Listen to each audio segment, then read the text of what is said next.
বিসমিল্লাহির রহমানির রহিম। CQ solving আরওটি ক্লাসে তোমাদেরকে স্বাগতম। আজকে আমি অন্তরীকরণ থেকে বরিশাল বোর্ড 2023 সালে আসা কোশ্চেনটা সলভ করব। দেখো এখানে দেওয়া আছে এফ অফ এক্স সমান একটা ফাংশন দেওয়া আছে এবং জি অফ এক্স ওয়াই সমান একটা ফাংশন দেওয়া আছে। বলছে ক নম্বরে দেখো অন্তরীকরণ সচরাচর ক নম্বরে লিমিট থেকে দেয়, ঠিক আছে। লিমিটের একটা অঙ্ক দিছে, তারপর বলছে যে হচ্ছে এক্স এর কোন মানের জন্য এফ অফ এক্স এর মান সর্বোচ্চ, আবার এত বিন্দুতে এত স্পর্শকের সমীকরণ নির্ণয় করো, ঠিক আছে। তাহলে চলো আমরা করে ফেলি। ক থেকে শুরু করি।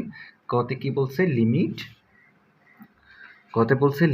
X tends to zero, limit x tends to zero 1 minus cos x 2x square, 1 minus cos x 2x square. দেখো লিমিটের ক্ষেত্রে আমরা কি করি বলো তো? লিমিটের ক্ষেত্রে হচ্ছে আমরা এই যে যেগুলো ট্রাইগোনোমেট্রিক লিমিট সেগুলোকে আমরা হচ্ছে এই বানানোর চাই। যেমন limit x tends to zero, উপরে সাইন এক্স, নিচেও ধরো সাইন এক্স, মানে নিচেও এক্স, অর্থাৎ সাইনের সাথে যা থাকবে এবং এইটা যদি নিচেও থাকে তাহলে আমরা লিখতে পারি 1। আবার দেখো limit x tends to zero, উপরে যদি থাকে ট্যান এক্স, নিচেও যদি কি থাকে এক্স, এখানে যা থাকবে এখানে যদি তাই থাকে তাহলে হবে 1।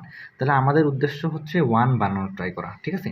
আমাদের উদ্দেশ্য কি বানানোর ট্রাই করা? 1 বানানোর ট্রাই করা। তাহলে আমরা এইখানে এই কাজটাই করব। দেখো উপরে কিন্তু 1 মাইনাস কজ এক্সের কোনো সূত্র নাই, কিন্তু তোমরা ওই যে দেখো ত্রিকোণমিতি থেকে করে আসছো না, 1 minus cos 2x, 1 minus cos 2x এর কিন্তু সূত্র ছিল, আমরা জানি 1 মাইনাস কস 2x এর সূত্র ছিল 2 sine square x, 2 sine square x. তাহলে আমরা এই সূত্রটা এখানে অ্যাপ্লাই করার ট্রাই করব। তাহলে এখানে আমাদের একটা 2 লাগবে, তাই না? তাহলে আমি একটা কাজ করি, এখানে দেখো এক্স টেন্স টু জিরো, উপরে 1 মাইনাস কস, দেখো 2x বানাই নিব, তাহলে 2 ইচ্ছা করে দিলাম। তাহলে এক্স বানায় নেওয়ার জন্য কি লাগবে বলো তো? x/2 লাগবে না? তাহলে এই টু কাটা, তাহলে আগে cos x ফেরত পাওয়া যাচ্ছে, ঠিক আছে। তাহলে 1 মাইনাস cos 2x আমরা বানাই নিলাম সূত্র মেলানোর জন্য। তাহলে নিচে তো 2x স্কোয়ার ছিল, এটা থাকুক, কোনো সমস্যা নাই।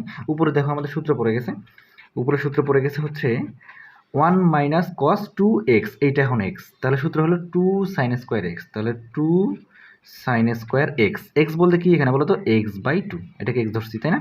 x/2, 2 সাইন স্কোয়ার এক্স, নিচে তো 2x স্কোয়ার ছিল, তাহলে আমাদের এই টু কাটা, তাহলে আমাদের কি থাকছে দেখো তো? Limit x tends to zero.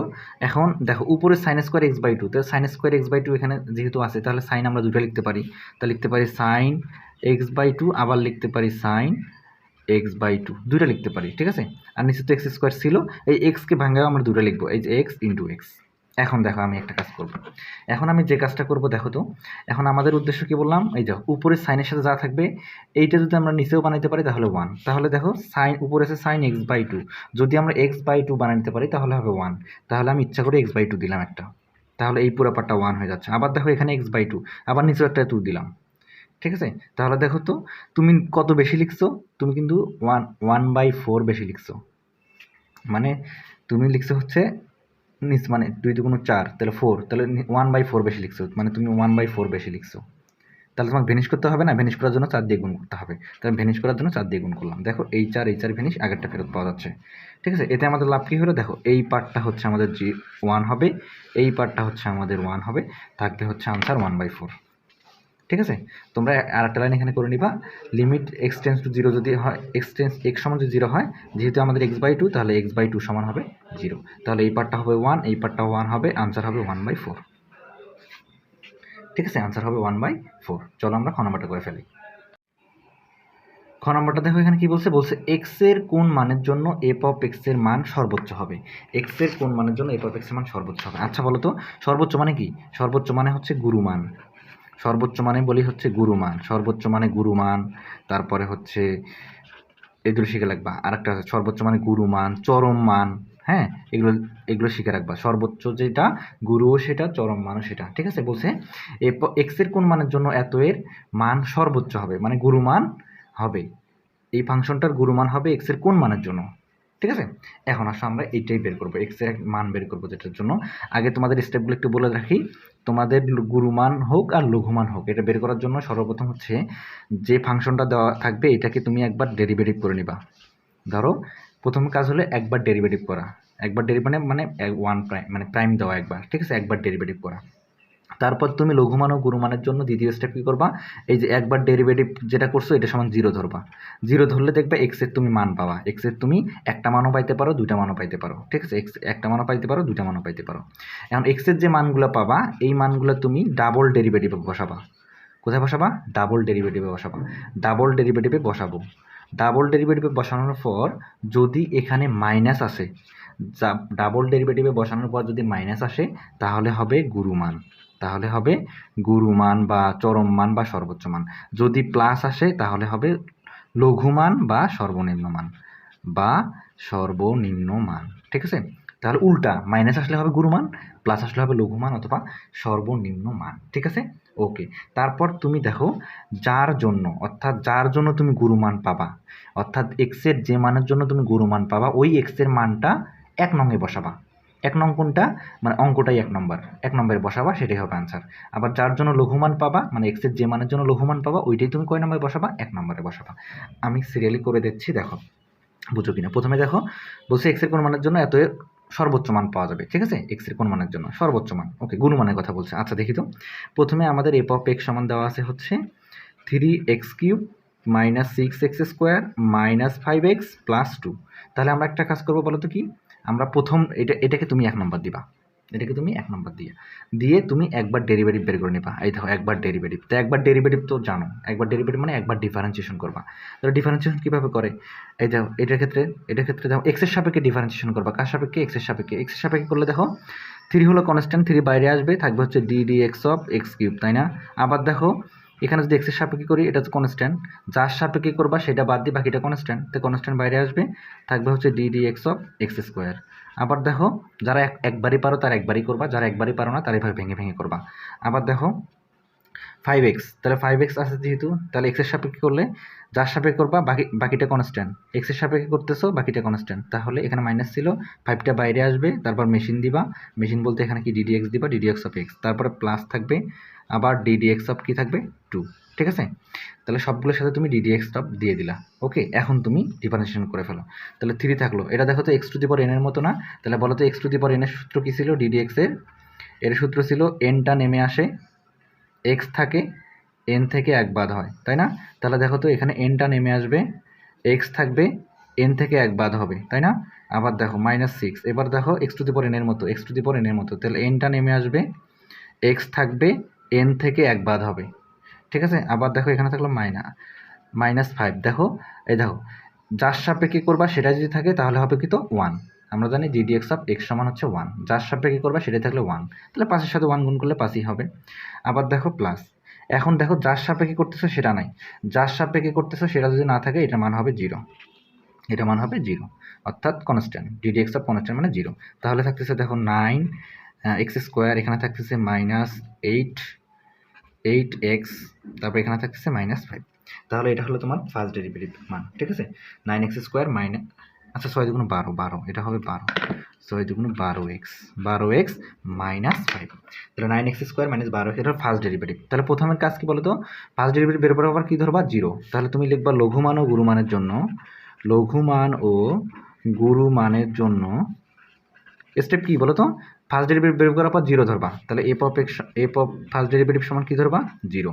তো ফার্স্ট ডেরিভেটিভ এটা সমান তুমি 0 ধরবা, তাহলে 9x² - 12x -5 সমান 0। তাহলে 0 ধরে কি বলছি? x এর 2টা মান পাবা, যেহেতু আমাদের এখানে স্কোয়ার, x এর এখানে 2টা মান আসবে, তাহলে 2টা মান নিয়ে আসার জন্য তুমি ইয়ে করো, মিলট্রাম করো। মিলট্রাম করলে কি হবে? 5 নং 45, তাহলে হবে 3 × 45, তাহলে এইভাবে লিখতে পারি 4x² - 15x + 3x, 3 × 45 হয়েছে 5 নং 45। তাহলে মিলট্রাম করলে যা হবে তাই আর কি, ঠিক আছে?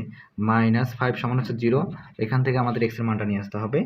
এখান থেকে প্রথমে দেখো এই প্রথম পার্ট থেকে 3x কমন যায়, থাকবে হচ্ছে 3x -5। আবার দেখো উপর থেকে যদি আমরা +1 কমন নেই তাহলে থাকবে হচ্ছে 3x -5 সমান হচ্ছে 0, তাহলে 3x + 1 সমান একবার 0, আবার 3x -5 সমান হচ্ছে 0।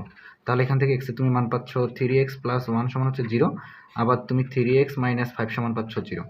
তাহলে এখান থেকে তুমি x এর মান পাচ্ছ হলো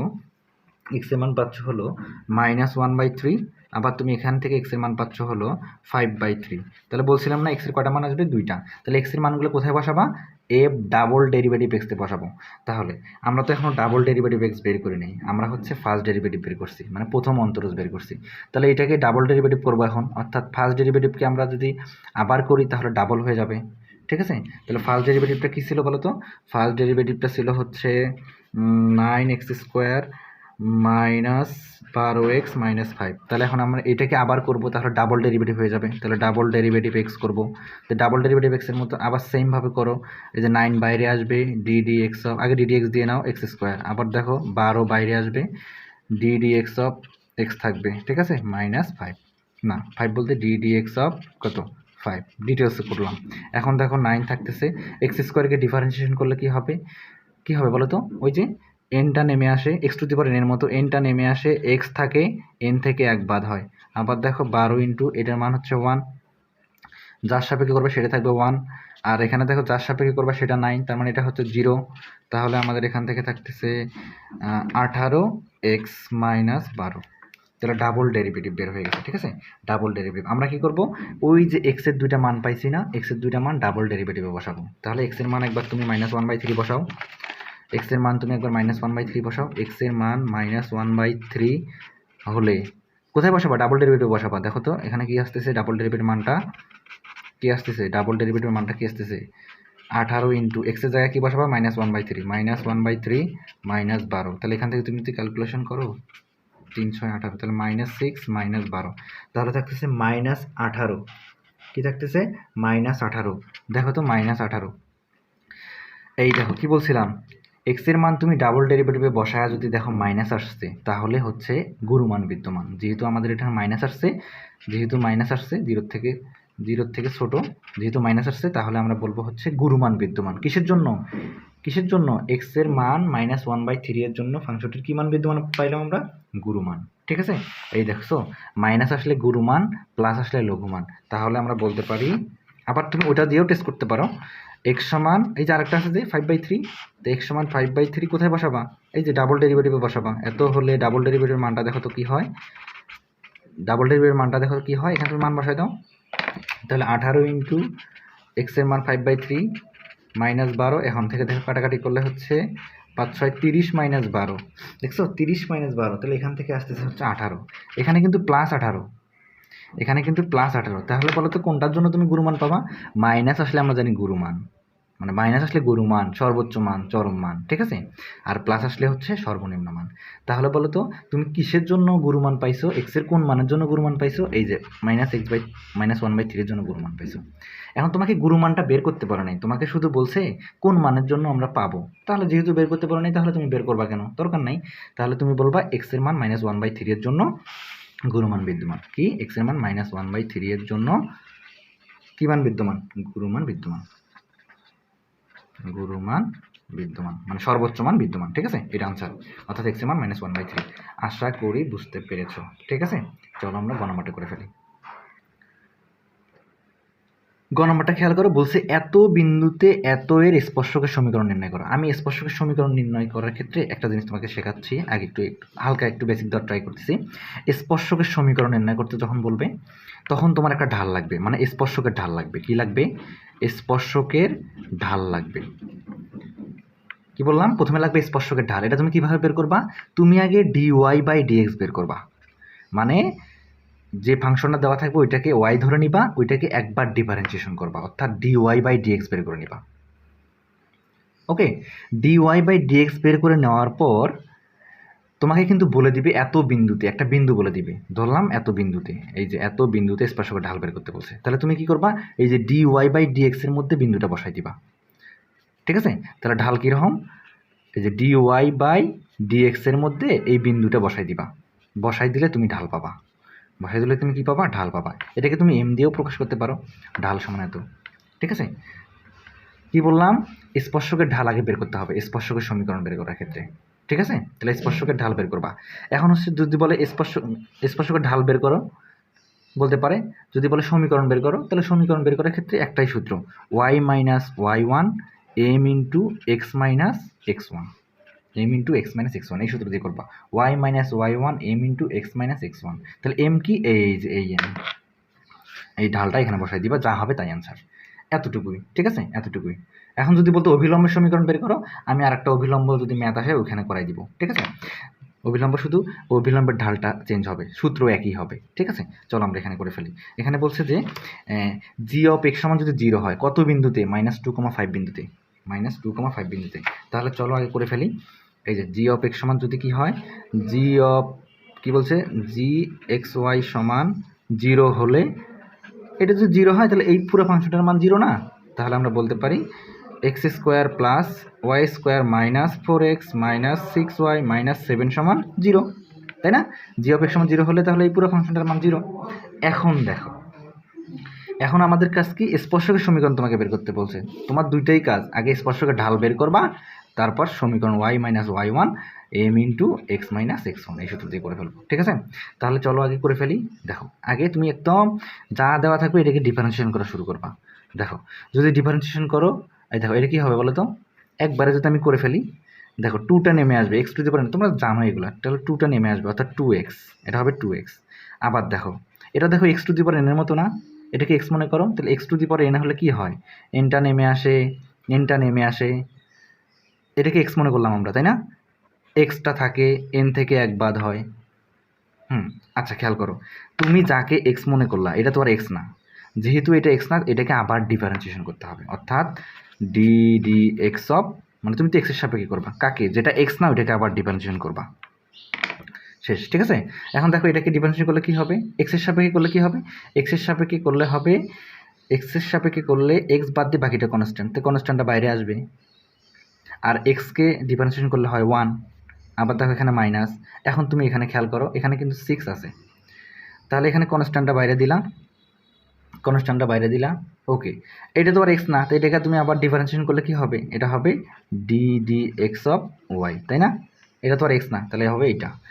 আর 7কে ডিফারেন্সিয়েট করলে হবে 0, সমান হচ্ছে 0, ঠিক আছে। তাহলে আমাদের দেখো তো এখানে কি থাকতেছে, এখানে থাকতেছে 2x, এখানে থাকতেছে হচ্ছে প্লাস 2y, এখানে থাকতেছে, এটাকে একবার সুন্দর করে লিখো dy বাই dx, এটাকে উপরে দিলাম। আবার দেখো এখানে থাকতেছে -4, আবার এখানে থাকতেছে কি -6 ইন্টু dy বাই dx, এই তো y উপরেরই, তাই না, এটা তো 0 ইকুয়াল টু 0, অর্থাৎ তুমি দেখবা যেখানে y থাকবে সেখানে হবে dy বাই dx, ওকে। এই তো হয়ে গেল। এখন আমাদের উদ্দেশ্য dy বাই dx বের করা, কি বের করা, ঢাল বের করার জন্য তো তোমার লাগবে dy বাই dx। তাহলে আমরা এক কাজ করব, এই যে এই দুটো পার্ট থেকে dy বাই dx কমন নিব, বাকি সবগুলোই পাশে পার করাই দিব। তাহলে এই দুটো পার্ট থেকে যদি আমরা dy বাই dx কমন নেই, দেখো তো কি থাকতেছে, এখানে থাকতেছে 2y প্লাস 2y, এখানে থেকে তুমি কি dy বাই dx কমন নিছো, থাকতেছে -6, এবং এই পাশে যা ছিল ওই পাশে পার করে দাও, এই পাশে ছিল 2x, ওই পাশে হবে -2x, এটা ছিল -4, ওই পাশে গেলে হবে +4, ঠিক আছে, +4। এখন আসো, এখন তুমি কি বের করবা, dy বাই dx, তাহলে dy বাই dx সমান হবে, এটা ভাগ করে দাও, -2x + 4, এটা ইন্টু অবস্থায় ছিল, এবার সেগুলো ভাগ 2y - 6, ঠিক আছে।